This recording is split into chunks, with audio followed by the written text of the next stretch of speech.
So hello guys, welcome back to the new video of Tech Yorker.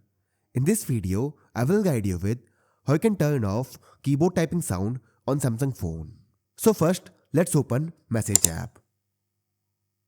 Now, if I type something, then you will hear keyboard sound. So, how to turn off this sound? So for this, simply put your phone to silent mode. For this, open the control center. Now, tap on the sound icon. Tap again, and this will put the phone to silent mode. After this, if I type something, then you won't hear keyboard sound. Well, this was a temporary solution. To disable keyboard sound permanently, follow these steps. Go to home screen.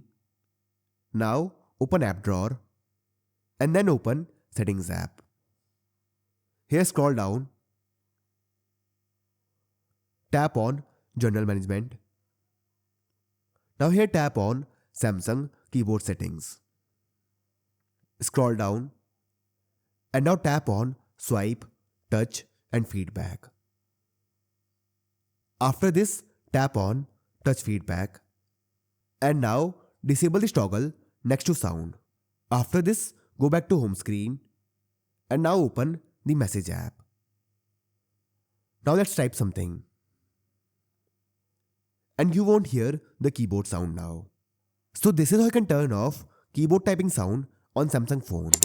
So I hope you find this video useful. And if you do, then don't forget to like this video and subscribe our channel.